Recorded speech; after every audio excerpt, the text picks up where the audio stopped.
Hi, I'm Rich Brown for CNET. Today we're going to take a real quick look at Apple's brand new iMac. Now this system here is the 27-inch model. There's also a 21.5-inch one for less.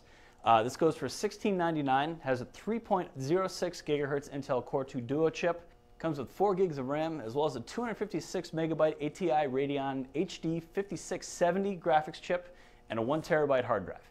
Now we haven't tested this system yet, but we have a feeling that 3 gig chip is really going to make an impact as far as performance goes. Most striking for this system, though, clearly is the screen. We know of no other all-in-one in this price range that has such a large display.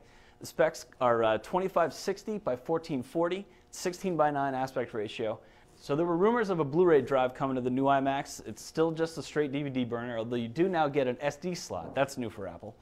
Also included in the box are wireless peripherals now. So there's a sort of brand new keyboard. It comes with an aluminum chassis, wireless.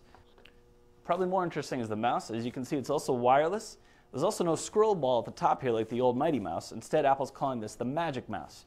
There's a touch capacitive sensor here down the middle you can use to scroll. It accelerates like the iPhone.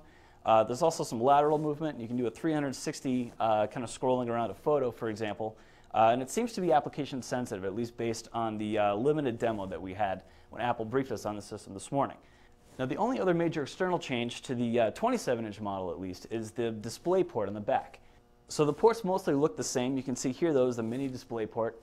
Now if you buy a separate dongle, which Apple is selling today on its website from Belkin, you can actually use the iMac as a secondary display. So that means virtually any video source you can output over mini DVI you can plug into the iMac.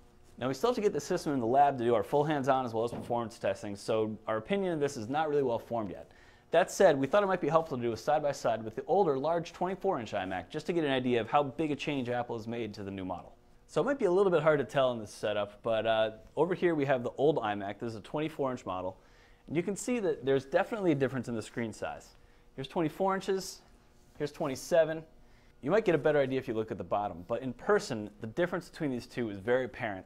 The screen over here is bigger, brighter, and the colors just look that much more accurate.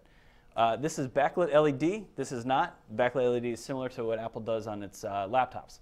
We are a little bit surprised that we don't see quad-core yet, at least in the lower-end models. There's a $1999 version of the 27-inch iMac coming out in November that actually will have an Intel Core i5 chip. So that'll be quad-core, and we're interested to see that one in particular, how it does on our performance tests. For here, though, we've only got an updated CPU, but more impressively, we have a very large screen. There's a 21.5-inch model that starts at $1199 that also has a 3.06 gig Intel Core 2 Duo chip. And that one looks as impressive and the same design as this. So we'll get these in the lab and get to testing, and hopefully we'll have a review up in the next day or so. So I'm Rich Brown, and this is Apple's brand new 27-inch iMac.